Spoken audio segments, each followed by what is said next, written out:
Kalau ibu amati, mohon maaf Bapak Ibu, kalau mencari orang soleh itu di masjid banyak. Semua orang soleh semua di masjid, ya Ibu.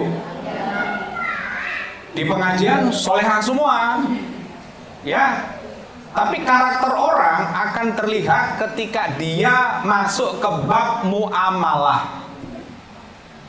Apa muamalah? Hubungan dengan sesama, baik itu perdagangan, ya, jual beli atau yang lain. Makanya sampai Allah tetapkan ayat yang paling panjang di Al-Quran itu pembahasannya bukan pembahasan haji, umroh, sedekah, jihad, tapi pembahasan bab muamalah. Ayat-ayat berapa itu Ibu? Ayat tahu Ibu? Ada yang tahu? Ayat yang paling panjang di Quran ayat berapa Bapak Ibu? Ibu? Iya, ayatnya berapa? Al-Baqarahnya benar. Ayo Bu, jangan Google lagi lah ya. Stop Google ya. Iya. Berapa Bu? Ayat yang paling panjang di Quran ayat Al-Baqarah. Surat keberapa? Ayat keberapa, sorry. Ada yang tahu Ibu? Satu lagi nih, tinggal satu nih. Ya. Berapa Bu? Ya, buat jenengan, ya, 282.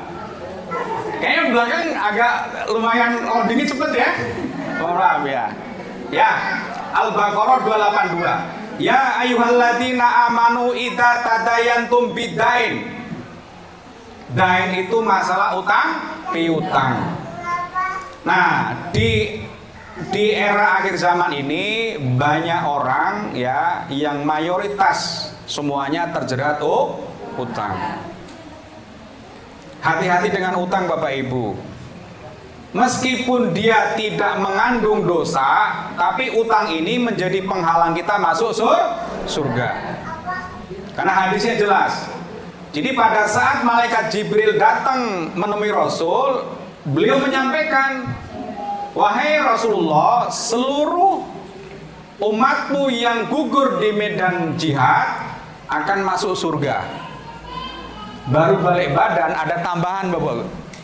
Ini ngasih hadis itu tuh. Terus balik badan, pengen balik itu Jibril, ternyata balik lagi. Aku baru dapat tambahan ya Rasulullah, kecuali yang punya utang. Seorang mujahid saja yang sudah jelas masuk surga plus 70 tiket untuk keluarganya itu tertahan lantaran utangnya belum lunas. Makanya di masyarakat ketika jenazah pengen dikuburkan, perwakilan dari ahli waris selalu matur ke hadirin, barangkali ada tanggungan dari almarhum almarhumah, tolong hubungi anak-anaknya. Namun fatalnya sekarang begitu meninggal malamnya kumpulan itu anak-anaknya bagi apa? Waris. Padahal waris itu tidak sah kalau belum dibayarkan lunas semua tanggungan orang tuanya. Coba sekarang kita introspeksi diri kita Bapak Ibu. Kadang kita pendidikannya tinggi sampai ada yang S2, S3. Tapi dalam hal mencari nafkah kita kalah dengan orang tua kita Bapak Ibu. Orang tua kita pendidikannya rendah tapi hartanya banyak. Sekarang kita pendidikannya tinggi, hartanya sedikit. Gimana nggak sedikit Bapak Ibu? Handphone kredit, rumah kredit, mobil kredit. Saya nyindir yang di luar sana ya. Kalau di sini insya Allah nggak ada kredit. Amin. Ini khusnuzon saya Bapak Ibu ya. Di sini insya Allah nggak ada kredit. Ya. Jadi sejatinya kita tidak punya rumah, kita tidak punya motor, tapi kita ngutang rumah, ngutang motor. Kalau orang tua zaman dulu, dia menahan diri untuk menikmati hasil. Kalau dia pengen bangun rumah, dia ngumpulin dulu batunya, ya.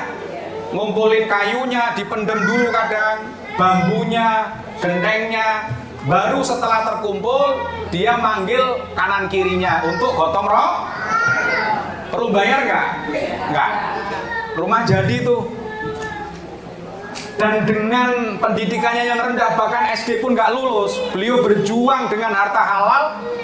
Beliau membeli tanah, membeli sawah, lalu diwariskan ke kita. Oleh kita bukan dirawat dengan baik, malah diagunkan. Na'udzubillah min dzalik. Saya berpikir Bapak Ibu, nanti anak-anak kita itu nyesel punya orang tua seperti kita. Kenapa?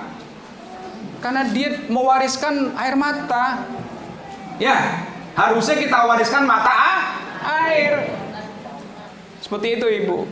Ya, makanya sekarang menjadi sebuah perenungan bagi kita, muhasabah buat kita di usia kita yang sudah nggak muda lagi.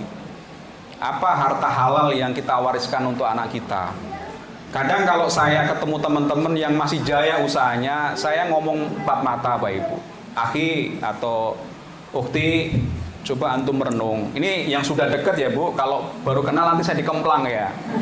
Ya, karena ini sensitif Bapak Ibu. Dan saya amati orang-orang yang hijrah dari harta haram itu nunggu collab dulu, nunggu tersungkur dulu, nunggu dihabisin dulu sama Allah hartanya, baru dia kibar bendera putih. Jarang orang yang lagi jaya hijrah, itu jarang. Karena memang harta itu nikmat Bapak Ibu. Nikmat gak itu? Makanan paling enak di dunia itu apa? Harta. Harta. Semua seolah-olah bisa dibeli dengan harta. Makanya ada tren sekarang, nggak apa-apa saya dapat suami tua tapi kaya daripada muda ya nggak kaya gitu ya. Di sana, di sini nggak ada insya Allah ya. Jadi itu Bapak Ibu, coba kita merenung apa yang bisa kita tinggalkan untuk generasi kita. Ya, mereka butuh harta halal Bapak Ibu.